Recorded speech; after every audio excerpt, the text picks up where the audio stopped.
لیکن اس کے بعد ان کی تاریخ میں ایک دور وہ آیا جب حضرت مسیح علیہ السلام ان میں مبعوث کیے گئے۔ یہ 1400 سالہ تاریخ کا کلائمیکس ہے یہود کی۔ جب کتاب انہیں دی گئی تھی تورات حضرت موسیٰ کے ذریعے، وہ 1400 قبل مسیح کا واقعہ ہے۔ اس وقت سے لے کر اللہ کا وہ فضل ان پر ہوا کہ کوئی ایک لمحہ ایسا نہیں آیا 1400 برس میں کہ ان کے ہاں کوئی نہ کوئی نبی موجود نہ۔ یہ تار ٹوٹا ہی نہیں، 2 سے شروع ہوا، موسیٰ ہارون علیہ السلام، اور 1400 برس کے بعد پھر آخری 2 ہیں، عیسیٰ اور یحییٰ علیہ السلام، یوں سمجھ لیجئے۔ اور اس کے درمیان یہ تار ہے، اور اس تار میں کوئی ایک لمحہ ایسا نہیں آیا کہ کوئی نبی موجود ہو۔ اس میں اتار چڑھاؤ بہت سے آئے ہیں، اس کا وہ میرا موضوع نہیں ہے اس وقت۔ قبل مسیح کی تاریخ جو ہے وہ میرا موضوع نہیں ہے۔ قرآن مجید میں سورہ بنی اسرائیل کے پہلے رکوع میں اس کا تذکرہ موجود ہے۔ وَقَضَيْنَا إِلَىٰ بَنِي إِسْرَائِيلَ فِي الْكِتَابِ لَتُفْسِدُنَّ فِي الْأَرْضِ مَرَّتَيْنِ وَلَتَعْلُنَّ عُلُوًّا كَبِيرًا، 2 مرتبہ ان پر عذاب کے کوڑے برسے۔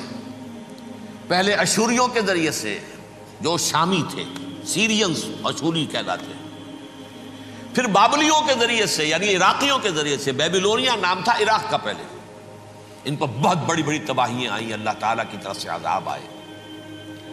اس کے بعد پھر دوسرے دور میں دوسرا اقتدار کا دور آیا، خربستیاں بڑھ گئیں، تو پہلے گریکس کے ذریعے سے، یونانیوں کے ذریعے سے، اور پھر رومیوں کے ذریعے سے پسوایا گیا۔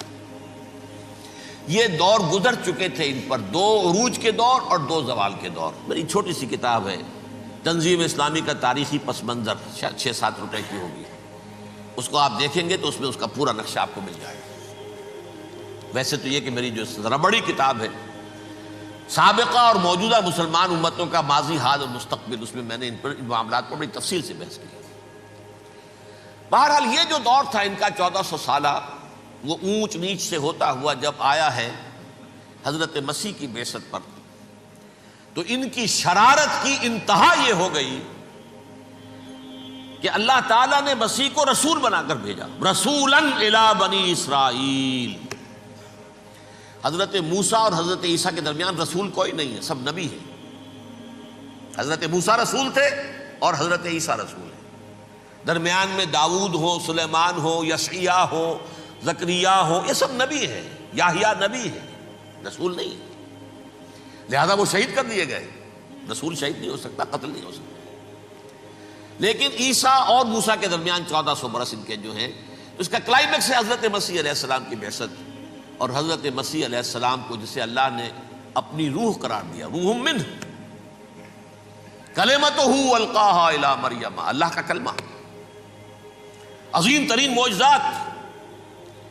انہوں نے کیا کہا؟ یہ ولد الزنا ہے، حرام زادہ ہے، معاذ اللہ، نقل کفر نہ باشد، یہ جادوگر ہے، یہ مرتد ہے، یہ واجب القتل ہے۔ اصل حکومت اس وقت رومیوں کی تھی حکومت، لیکن انہوں نے انہیں آٹونومی دے رکھی تھی، اپنے مذہبی معاملات تم خود طے کر سکتے ہو۔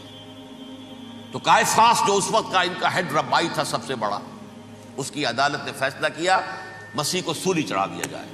پائلیٹس پونٹس، اس کے پاس ان کی ازداشت پہنچ گئی، یہ ہمارا مجرم ہے مذہبی، یہ مرتد ہے، یہ کافر ہے، یہ جادوگر ہے، یہ واجب القتل ہے، اسے قتل کرو، سولی چڑھا دو۔ خیر وہ لمبی بات ہو جائے گی، اس نے تو اپنے ہاتھ دھوئے کہ صاحب ہمارے پاس کوئی جرم نہیں ہے اس کے خلاف، تم کہتے ہو تو ٹھیک ہے، سولی چڑھا دیتے۔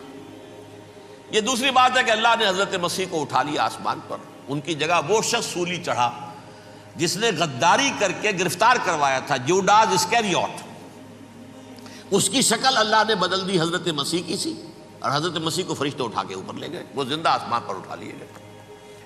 اور یہ ساری تفاصیل نہ قرآن میں ہے نہ حدیث میں ہے، یہ انجیل میں ہے، لیکن انجیل کون سی؟ برنباس کی انجیل، gospel of the Lord according to Saint Barnabas.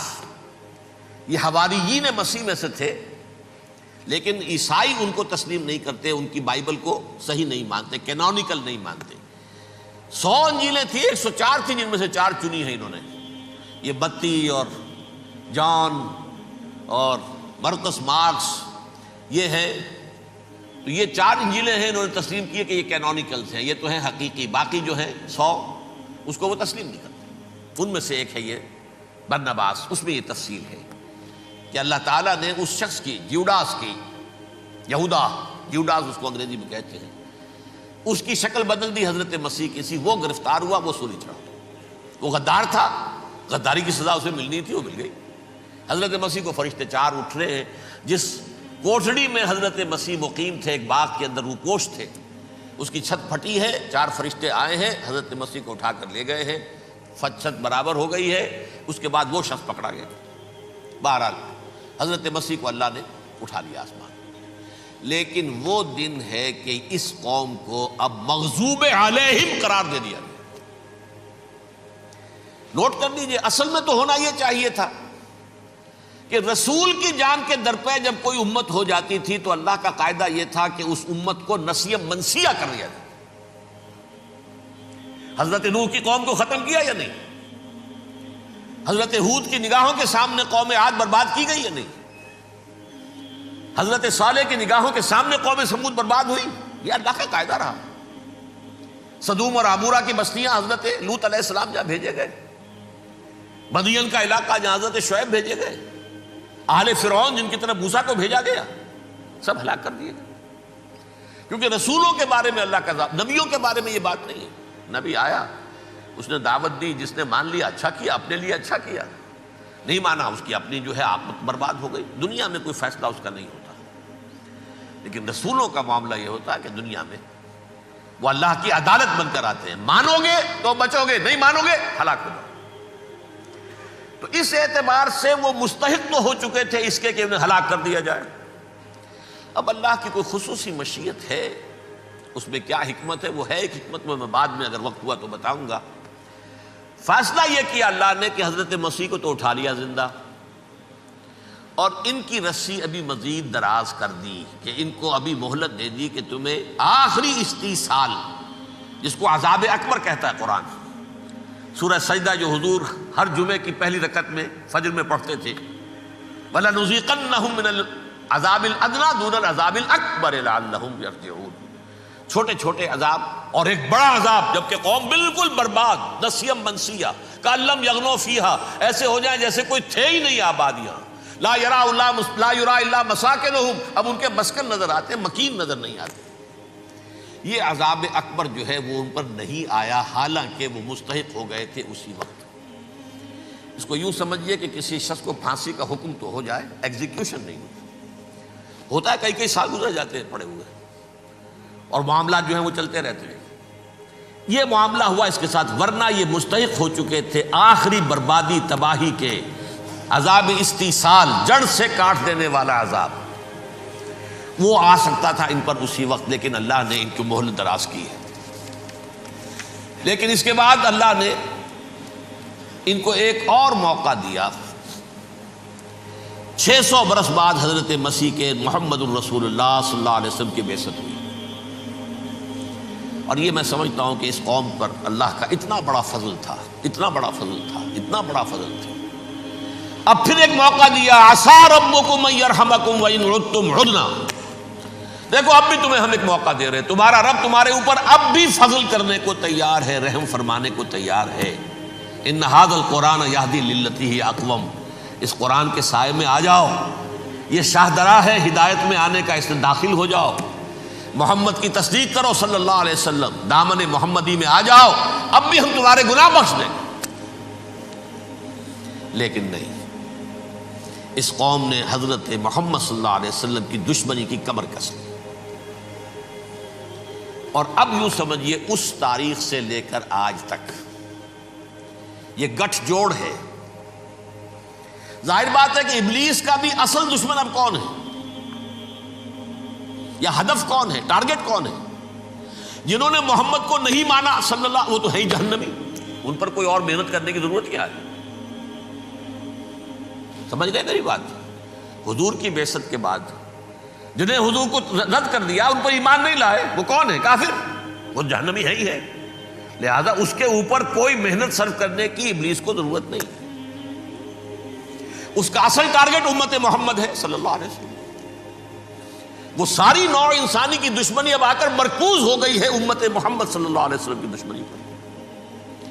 اور اسی طرح یہود کا معاملہ، اگرچہ ویسے پوری نوع انسانی کے دشمن ہیں، انہیں حیوان سمجھتے، ان کی جان مال اپنے لیے مباح سمجھتے ہیں، جس طرح چاہیں لوٹے کھسوٹے کھائیں پیئے انہیں، لیکن اب ان کی بھی دشمنی کا سب سے بڑا مرکز امت محمد۔ کیوں؟ وہی تکبر اور حسد، وہی بیماریاں۔ انہیں تکبر یہ ہو گیا تھا کہ 2000 سال سے یہ نبوت ہماری میراث، ہماری جاگیر، بنو اسرائیل کے اندر سینکڑوں نبی آئے، 3 کتابیں اللہ نے ہمیں عطا کی، یہ کہاں سے آ گیا محمد صلی اللہ علیہ وسلم؟ معاذ اللہ ثم معاذ اللہ، یہ امیین میں سے، یہ جنٹائلز میں سے، یہ گوئنز میں سے، یہ حقیر ان پڑھ،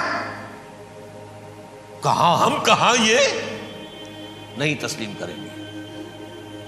حالانکہ قرآن کہتا ہے یعرفونہ کما یعرفون ابناہم، ان کے علماء ایسے پہچانتے تھے حضور کو جیسے اپنے بیٹوں کو پہچانتے ہیں کہ یہ آخری نبی ہے، لیکن تکبر اور حسد کی آگ میں جل اٹھے۔